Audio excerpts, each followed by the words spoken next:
Wahabi selalu diidentikan dengan kelompok teroris, padahal Al-Qaeda yang dituduh kelompok ekstrim justru bermusuhan dengan pemerintah Saudi. Para ulama Saudi yang dituduh Wahabi sesungguhnya ulama yang mengikuti prinsip salafus soleh, antara lain melarang umat Islam berunjuk rasa, apalagi memberontak kepada penguasa muslim. Sejarah Wahabi dalam versi lain banyak diteliti oleh para ilmuwan seperti Hanif James Oliver dan Nathanael DeLong Bass dari Georgetown University, Amerika Serikat. Istilah Wahabi bukan dinisbatkan kepada Muhammad bin Abdul Wahab, tetapi kepada Abdul Wahab bin Abdurrahman bin Rustum yang wafat pada tahun 2011 Hijriah, sedangkan Muhammad bin Abdul Wahab lahir pada tahun 1151 Hijriah.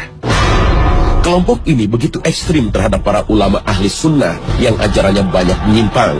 Isu Wahabi sengaja digulirkan oleh para imperialis seperti Inggris dan Perancis. Bahkan di Indonesia, imam bonjol yang mengobarkan perang Padri dituduh sebagai Wahabi karena dakwanya membongkar kebiasaan kaum adat. Karena itulah Wahabi diisukan sebagai kelompok sesat. Kalau begitu, siapa sesungguhnya Muhammad bin Abdul Wahab?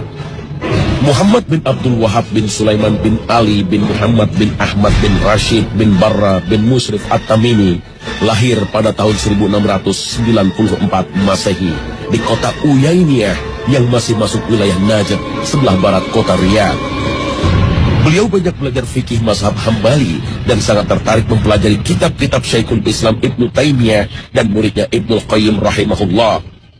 Di Madinah, beliau berguru kepada Asy-Syaikh Abdullah bin Ibrahim bin Saif An-Najdi dan Asy-Syaikh Muhammad Hayah bin Ibrahim As-Sindi. Dalam dakwahnya, Muhammad bin Abdul Wahab sangat mementingkan masalah akidah yang lurus untuk membebaskan umat Islam dari syirik, bid'ah, dan khurafat. Pada saat itu, kuburan sahabat Nabi banyak dikeramatkan, diagungkan, bahkan dijadikan tempat untuk meminta-minta. Karena dakwah inilah, beliau selalu menjadi sasaran pembunuhan. Meskipun sempat terusir dari kawasan Uyainiyah, Syekh Muhammad bin Abdul Wahab tak pernah berhenti untuk berdakwah. Pada masa itu, pada abad 12 Hijriah atau abad 17 Masehi, kehidupan politik di Jazirah Arab berada dalam kekacauan. Perebutan kekuasaan sering terjadi di antara para kabilah, sementara kekuasaan Khalifah Turki Utsmani makin melemah setelah Perang Dunia Kedua. Para penguasa yang hidup saat itu menindas rakyat dengan upeti. Karena itulah mereka sangat terganggu dengan dakwah ulama yang berani dan lurus, termasuk yang dilakukan Syekh Muhammad bin Abdul Wahab. Dari sisi agama, kehidupan umat Islam banyak yang menyimpang dari ajaran Islam. Merebaknya praktek kesyirikan menjadi tantangan yang berat bagi para ulama.